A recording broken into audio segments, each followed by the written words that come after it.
കഥയെ ആരംഭിക്കുന്നത് Andy Anderson എന്ന ഒരു യുവതിയെ പരിചയപ്പെടുത്തിക്കൊണ്ടാണ്. ന്യൂയോർക്കിലെ കമ്പോഷർ എന്ന പേരുള്ള ഒരു മാഗസിനിലാണ് അവൾ ജോലി ചെയ്യുന്നത്. ഈ മാഗസിനെ കുറിച്ച് അറിയാത്തവർക്ക് വേണ്ടി പറയട്ടെ, സെലിബ്രിറ്റികളെ കുറിച്ചുള്ള ഗോസിപ്പുകളും ഫാഷൻ ബ്യൂട്ടി ടിപ്സുകളും ഒക്കെയാണ് പൊതുവെ ഇതിൽ വരാറുള്ളത്. ആൻഡി എഴുതുന്നതാകട്ടെ കൂടുതലും എങ്ങനെ ചെയ്യാം, ഹൗ ടു എന്ന് തുടങ്ങുന്ന തരത്തിലുള്ള ആർട്ടിക്കിളുകളാണ്. അതിൽ അവൾ സ്പെഷ്യലൈസ് ചെയ്തിരുന്നു. പക്ഷേ ആൻഡിക്ക് ഇത്തരം വിഷയങ്ങൾ അങ്ങനെ എഴുതാൻ വലിയ താല്പര്യമൊന്നുമില്ല. അവൾക്ക് രാഷ്ട്രീയം, അഴിമതി, അതുപോലെ ഗൗരവകരമായ വിഷയങ്ങളെക്കുറിച്ച് എഴുതാനാണ് ഇഷ്ടം. അന്നത്തെ അവിടെയുള്ള ഒരു രാജ്യത്തെ അഴിമതിയെക്കുറിച്ചും മറ്റ് സാഹചര്യങ്ങളെക്കുറിച്ചുമൊക്കെ ഒരു ലേഖനം അവൾ തയ്യാറാക്കി. അത് തന്റെ അടുത്തൊരു സുഹൃത്തിനെ കാണിച്ചു. പക്ഷെ അത് നോക്കിയതും ആ സുഹൃത്ത് പറഞ്ഞു, ഇതുപോലുള്ള ലേഖനമൊന്നും മാഗസിനിൽ അച്ചടിക്കാൻ ബോസ് സമ്മതിക്കില്ല. പിന്നാലെ സുഹൃത്ത് ആൻഡിക്ക് ഒരു കവർ കൊടുത്തു. അതിൽ അടുത്ത ദിവസം നടക്കാനിരിക്കുന്ന ബാസ്കറ്റ്ബോൾ മത്സരത്തിന്റെ ടിക്കറ്റുകൾ ഉണ്ടായിരുന്നു. അത് കണ്ടതും അവൾക്ക് വല്ലാത്ത സന്തോഷം തോന്നി. ശേഷം ആയിടത്ത് പ്രണയബന്ധം തകർന്ന തന്റെ സുഹൃത്തായ മിഷേലിനെ കാണാൻ അവൾ മിഷേലിന്റെ അടുത്തേക്ക് ചെന്നു. കഥ അവിടെ നിന്നും മറ്റൊരു യുവാവിലേക്ക് തിരിയുന്നു. ബെഞ്ചമിൻ ബാരി അഥവാ ബെൻ എന്നാണ് അവന്റെ പേര്. ഒരു അഡ്വർടൈസിംഗ് ഏജൻസിയിലാണ് അവൻ ജോലി നോക്കുന്നത്. അന്ന് പതിവ് പോലെ അവൻ ഓഫീസിലേക്ക് എത്തുമ്പോ ആൻഡി ജോലി ചെയ്യുന്ന അതേ ഓഫീസിലെ തന്റെ രണ്ട് സഹപ്രവർത്തകരെ അവൻ കണ്ടു, ജൂഡി സ്പിയേഴ്സിനെയും ജൂഡി ഗ്രീനിനെയും. അവർ മറ്റെന്തോ കാര്യത്തിന് പുറത്തു പോവുകയായിരുന്നു. അകത്തെത്തിയതും ഒരു വലിയ ഡയമണ്ട് കമ്പനിയുടെ പരസ്യം ചെയ്യാനുള്ള അവസരം തന്റെ ഏജൻസിക്ക് ലഭിക്കാൻ പോകുന്നുണ്ട് എന്ന വിവരം ബെൻ അറിഞ്ഞു. തന്നെ തന്നെ തെളിയിക്കാൻ ഒരു മികച്ച അവസരം മുന്നിട്ട് വരുന്നു എന്ന് ചിന്തിച്ച് ആ ഡയമണ്ട് കമ്പനിയുടെ പരസ്യം ചെയ്യാനുള്ള ആഗ്രഹവുമായി അവൻ മുന്നിട്ടിറങ്ങി. പക്ഷേ ബോസിനെ കണ്ടപ്പോ ബോസായ ഫിലിപ്പ് നേരത്തെ തന്നെ തന്റെ രണ്ട് സഹപ്രവർത്തകരായ ജൂഡി സ്പിയേഴ്സിനും ജൂഡി ഗ്രീനിനും ആ ജോലി ഏൽപ്പിച്ചു കൊടുത്തു കഴിഞ്ഞു എന്ന വിവരം അവൻ അറിഞ്ഞു. അതോടെ ബെൻ വല്ലാതെ നിരാശനായി. അന്ന് വൈകുന്നേരം ബോസ് ഒരു പാർട്ടിയിൽ പങ്കെടുക്കുന്നുണ്ട്. അവിടെ ചെന്ന് ബോസിനെ കണ്ട് ആ അവസരം ചോദിച്ചു വാങ്ങാൻ ബെൻ തീരുമാനിച്ചു. അന്ന് ആ പാർട്ടിയിൽ വെച്ച് നടക്കുന്ന മീറ്റിംഗിലേക്ക് പോകാൻ ബെൻ തീരുമാനമെടുത്തു. മറുവശത്ത് ആൻഡിയാകട്ടെ തന്റെ ഓഫീസിലെ സ്റ്റാഫ് മീറ്റിംഗിൽ പങ്കെടുക്കുകയായിരുന്നു. അവളുടെ ബോസ് അവർ പബ്ലിഷ് ചെയ്യാൻ പോകുന്ന ലേഖനങ്ങളെക്കുറിച്ച് ഓരോരുത്തരോടും ചോദിച്ചു. ആൻഡി തന്റെ ഗൗരവകരമായ പുതിയ ലേഖനത്തെക്കുറിച്ച് പറഞ്ഞെങ്കിലും ആൻഡിയുടെ ബോസിന് അത് തീരെ ഇഷ്ടപ്പെട്ടില്ല. തുടർന്ന് മിഷേലിനോട് ബോസ് അവളുടെ ലേഖനത്തെപ്പറ്റി ചോദിച്ചു. മിഷേല് പറഞ്ഞു, ഒരാഴ്ചത്തെ ബന്ധത്തിന് ശേഷം മിഷേലിനെ അവളുടെ കാമുകൻ ഉപേക്ഷിച്ചു.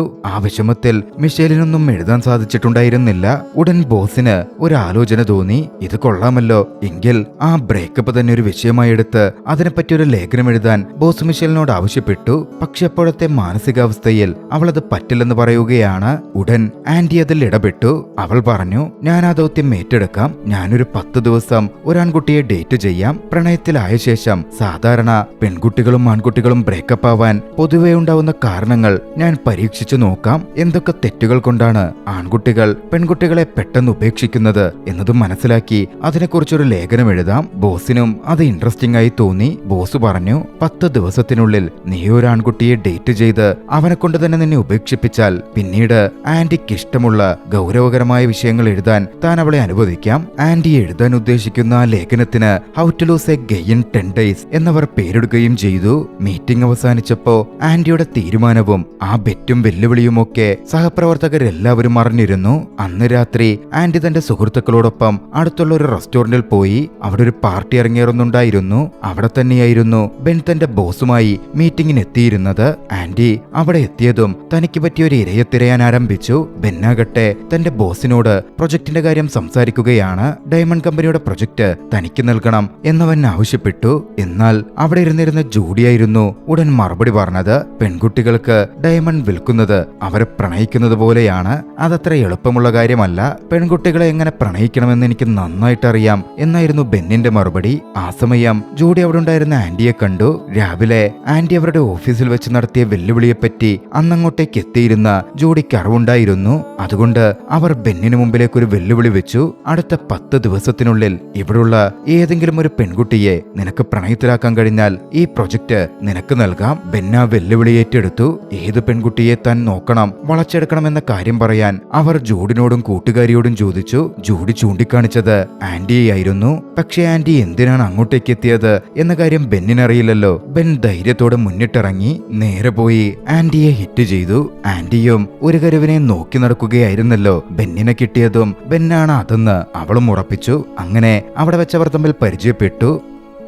പിന്നാലെ സംസാരിച്ച് മറ്റൊരു റെസ്റ്റോറന്റിലേക്ക് ഭക്ഷണം കഴിക്കാൻ പോവുകയും ചെയ്തു. അവിടെ വെച്ച് ആന്റി ബെന്നിനോട് സാധാരണഗതിയിൽ കുറെ ചോദ്യങ്ങളൊക്കെ ചോദിച്ചു. ബെന്നാകട്ടെ അവളെ ഇംപ്രസ് ചെയ്യിക്കാൻ വളരെ അടിപൊളിയായി മറുപടിയും കൊടുത്തു. ശേഷം അവർ ബെന്നിന്റെ വീട്ടിലേക്ക് എത്തി. അവിടെ വെച്ച് സംസാരം തുടരുകയും ബിയർ കുടിക്കുകയും ഒക്കെ ചെയ്തു. ഇതിനിടയിൽ അവർ കൂടുതലായി അടുത്തു വന്നു.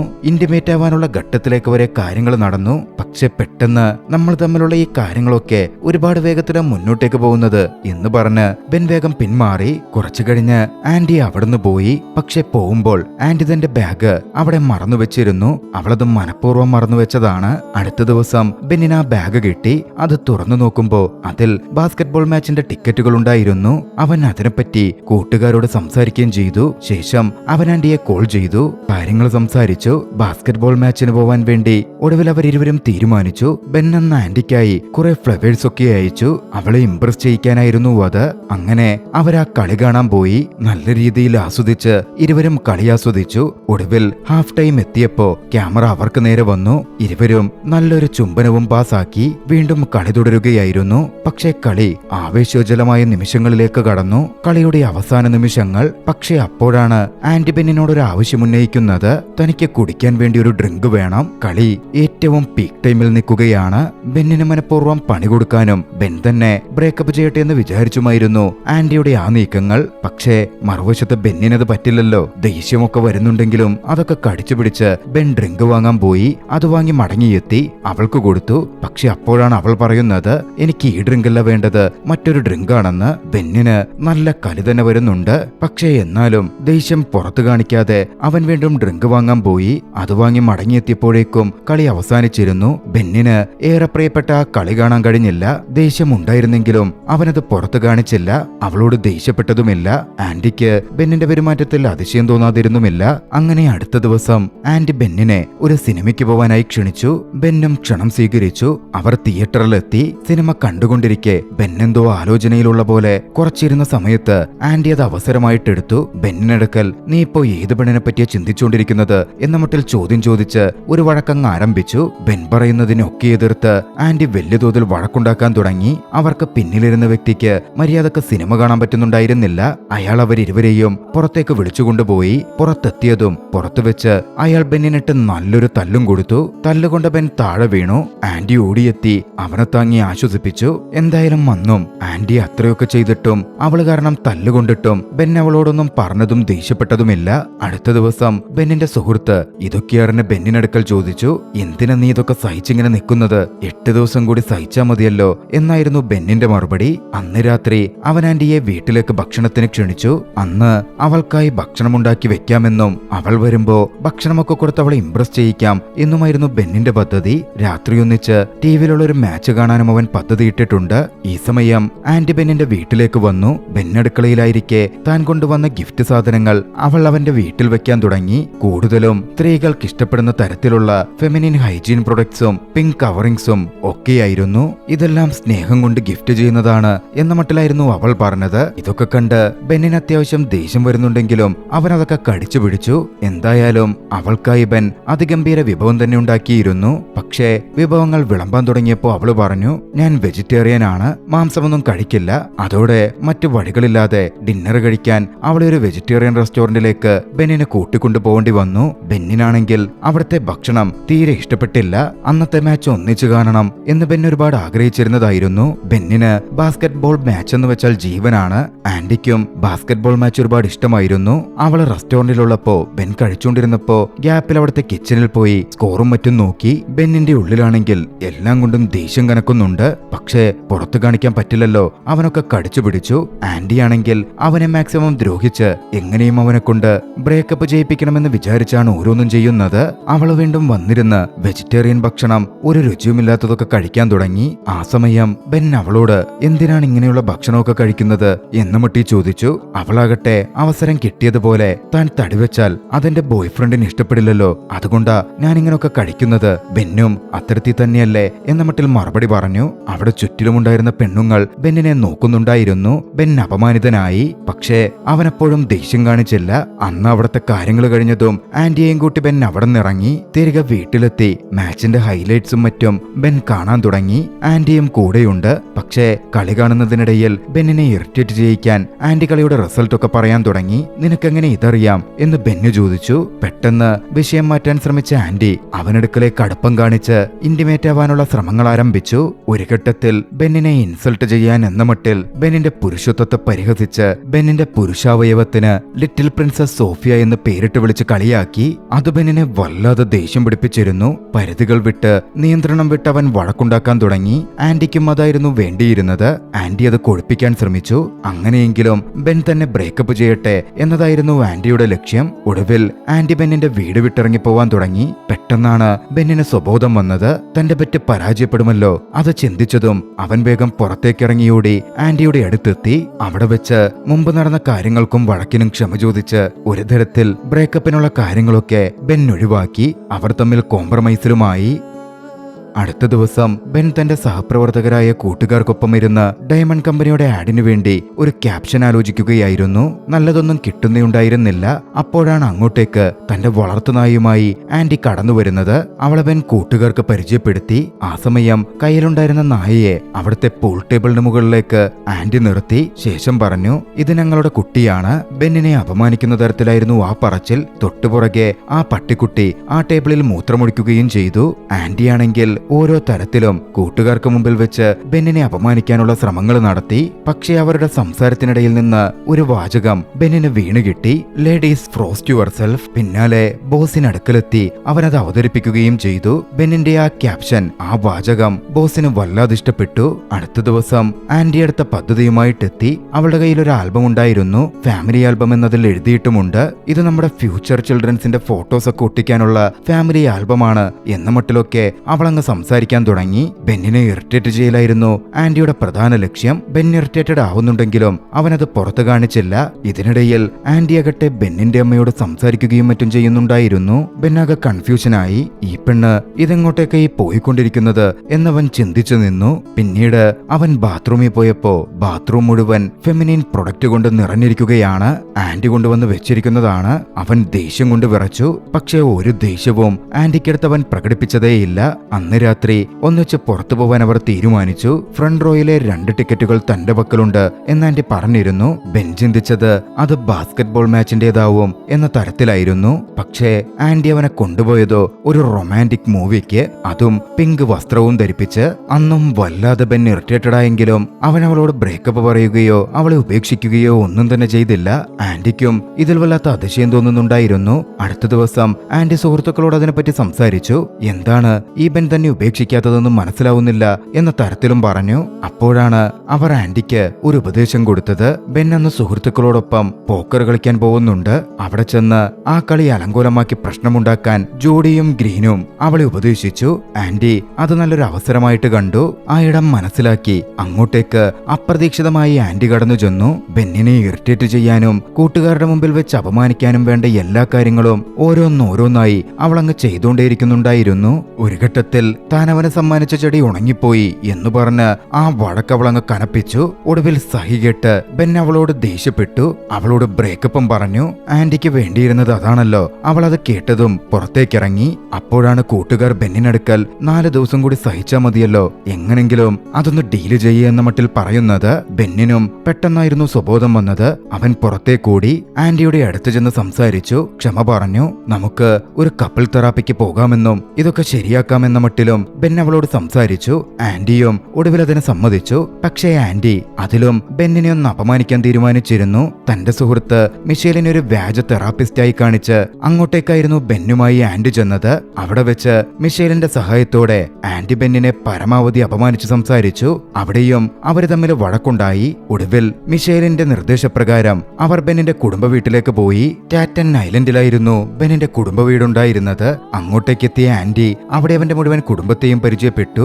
അവിടെ വെച്ചവർ ഒന്നിച്ച് തമാശകൾ പറയുകയും ചീട്ടുകളിക്കുകയും ഒക്കെ ചെയ്യുന്നുണ്ടായിരുന്നു. ഈ കളികൾക്കിടയിൽ അവർ പരസ്പരം ഒരുപാട് കളിയാക്കുകയും ചിരിക്കുകയും ഒക്കെ ചെയ്യുന്നുമുണ്ട്. സന്തോഷം നിറഞ്ഞ ആ സമയത്ത് താൻ ബെന്നിനെ വെറുപ്പിക്കാൻ വേണ്ടി വന്നതാണ് എന്ന കാര്യം പോലും ആന്റി മറന്നുപോയിരുന്നു. അവൾ ആ നിമിഷങ്ങൾ അത്രമേൽ ആസ്വദിച്ചിരുന്നു. അടുത്ത ദിവസം ബെൻ ആൻഡിയെ ബൈക്ക് ഓടിക്കാൻ പഠിപ്പിക്കാൻ കൊണ്ടുപോയി. ആ യാത്രയും അവർക്കിടയിൽ വലിയൊരു ബോണ്ടിംഗ് ഉണ്ടാക്കി. ഇതിനിടയിൽ റോഡിലെ ഒരു വെള്ളക്കെട്ടിലൂടെ പോയ കാർ അവരുടെ ദേഹത്തേക്ക് ചെളി തെറിപ്പിച്ചു. അത് കഴുകിക്കളയാൻ അവിടെ നിന്നും വീട്ടിലേക്കെത്തി ബാത്റൂമിൽ കയറി അവർക്കിടയിൽ വെച്ച് ഒരു ഇന്റിമേറ്റ് മൊമെന്റ് ഉടലെടുത്തു.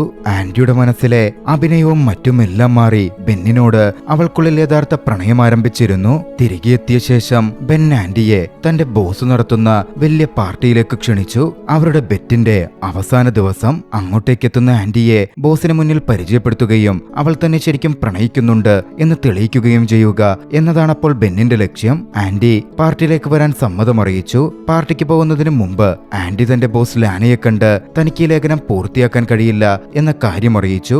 വെല്ലുവിളിയിൽ താൻ പരാജയപ്പെട്ടുവെന്നും താൻ പിന്മാറുകയാണെന്നും അവൾ കൂട്ടിച്ചേർത്തിരുന്നു. പക്ഷെ അവളുടെ ബോസ് ലാന അത് അംഗീകരിച്ചില്ല.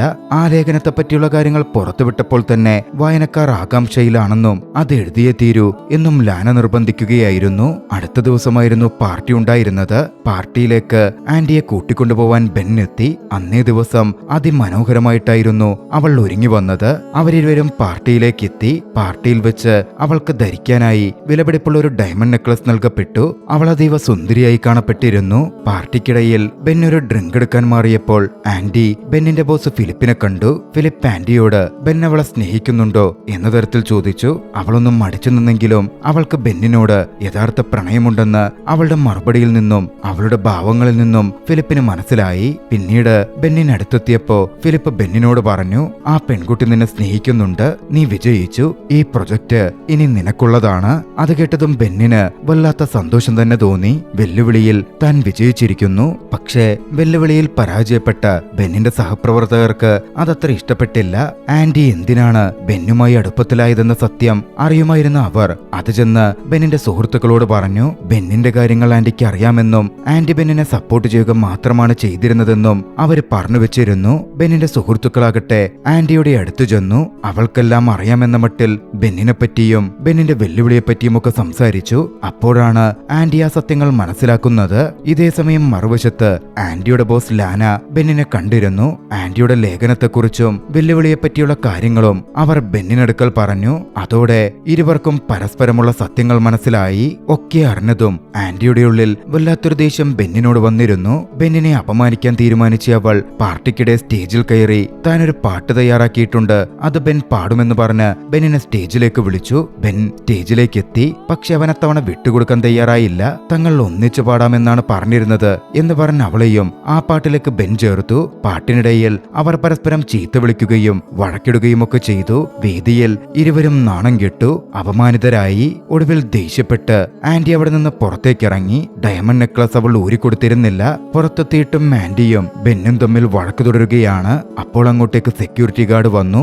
ആൻഡിയുടെ പക്കൽ നിന്ന് ആ ഡയമണ്ട് നെക്ലസ് വാങ്ങിച്ചു. ഡയമണ്ട് നെക്ലസും കൊടുത്ത് ദേഷ്യപ്പെട്ട ആൻഡി അവിടെ നിന്ന് പോയി. അതിനുശേഷം തന്റെ ആർട്ടിക്കിൾ ആൻഡി എഴുതി പൂർത്തിയാക്കി അത് ബോസിന് കൈമാറി. അവർക്ക് ആ ആർട്ടിക്കിൾ നന്നായി ഇഷ്ടപ്പെട്ടിരുന്നു. യഥാർത്ഥത്തിൽ നടന്ന കാര്യങ്ങളായിരുന്നു ആ ആർട്ടിക്കിളിൽ ആൻഡി കുറിച്ചിരുന്നത്. അതിലവൾ വ്യക്തമായി കുറിച്ചിരുന്നു താൻ ആകെ പ്രണയിച്ചിട്ടുള്ള തന്റെ ആ പ്രണയിതാവിനെ താൻ എങ്ങനെ നഷ്ടപ്പെടുത്തിയെന്ന്. പക്ഷേ ആൻഡി കരുതിയത് ആ ആർട്ടിക്കിൾ ഇഷ്ടപ്പെട്ട ബോസ് ഇനി അങ്ങോട്ടേക്ക് തനിക്കിഷ്ടമുള്ള എന്തും എഴുതാൻ അനുവാദം തരുമെന്നായിരുന്നു. പക്ഷേ കൊടുത്തിരുന്ന ആ വാക്ക് ബോസ് പിൻവലിച്ചു. അതൊന്നും സാധ്യമല്ലെന്ന് പറഞ്ഞു. അതോടെ ആൻഡിക്ക് ദേഷ്യം വന്നു. ആ മാഗസിനിലെ ജോലി ആൻഡി അവിടെ വെച്ച് തന്നെ രാജിവെച്ചു. പിന്നീട് ഒരു ദിവസം ബെൻ ഡയമണ്ട് ആർട്ടിന്റെ ഷൂട്ടിലായിരുന്നു. അപ്പോഴാണ് ആൻഡിയുടെ ആർട്ടിക്കിൾ പ്രിന്റ് ചെയ്ത മാഗസിനുമായി ഒരു സുഹൃത്ത് ബെന്നിനടുത്തെത്തിയത്. അത് ബെന്നിനോട് വായിക്കാൻ സുഹൃത്ത് ആവശ്യപ്പെട്ടു. ബെൻ അത് വായിച്ചു. അത് വായിച്ചതും പൂർണ്ണമായ സത്യങ്ങളും ആൻഡി അവനെ ആത്മാർത്ഥമായി പ്രണയിക്കാൻ തുടങ്ങിയിരുന്നു എന്ന കാര്യവും അവൻ മനസ്സിലാക്കി.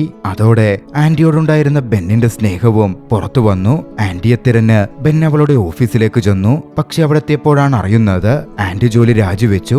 അവൾ വാഷിംഗ്ടൺ DC-യിലേക്ക് മാറുകയാണ്. അത് കേട്ടതും ബെൻ അവിടെ നിന്ന് വേഗത്തിൽ പുറപ്പെട്ടു. പക്ഷെ അവിടെ എത്തിയപ്പോ അവൻ കണ്ടത് കാറിൽ ആൻഡി തന്റെ യാത്ര തുടരുന്നതാണ്. തന്റെ ബൈക്കിൽ ആൻഡി അവൻ ഫോളോ ചെയ്തു. ഒടുവിൽ ആ ടാക്സി പിടിച്ചു നിർത്താൻ ബെന്നിന് സാധിച്ചു. ആൻഡിയെ പുറത്തേക്കിറക്കി ബെൻ സംസാരിച്ചു. മാഗസിൻ കാട്ടി ഇതിലെഴുതിയിരിക്കുന്നതൊക്കെ സത്യമാണോ എന്നവൻ അവളോട് ചോദിച്ചു. അതേ എന്നായിരുന്നു ആൻഡിയുടെ മറുപടി. അവൾ അവനെ ആത്മാർത്ഥമായി സ്നേഹിച്ചിരുന്നു എന്നവൾ തുറന്നു പറഞ്ഞു. ബെന്നും തന്റെ പ്രണയം വ്യക്തമാക്കി. ഇരുവരും ഒന്നുചേരുകയായിരുന്നു. തെറ്റിദ്ധാരണകളും വാശികളും വെല്ലുവിളികളും ഒക്കെ മാറ്റിവെച്ച് വീണ്ടും അവർ പ്രണയിക്കാൻ ആരംഭിച്ചു. ആ ദൃശ്യങ്ങളിൽ ചലച്ചിത്രം അവസാനിക്കുന്നു. രസകരമായ ഈ ഒരു ചലച്ചിത്രം നിങ്ങൾക്കിഷ്ടമായെങ്കിൽ വീഡിയോ ലൈക്ക് ചെയ്യുക. അഭിപ്രായങ്ങളും നിർദ്ദേശങ്ങളും കമന്റുകളിൽ രേഖപ്പെടുത്തുക. കഴിയുമെങ്കിൽ ചാനൽ സബ്സ്ക്രൈബ് ചെയ്തും കൂട്ടുകാർക്ക് ഷെയർ ചെയ്തു കൊടുത്തും ഞങ്ങളെ സപ്പോർട്ട് ചെയ്യുക. അടുത്ത എപ്പിസോഡിൽ മറ്റൊരു മികച്ച ചലച്ചിത്രവുമായി നമുക്ക് കണ്ടുമുട്ടാം. അതുവരെ ബൈ.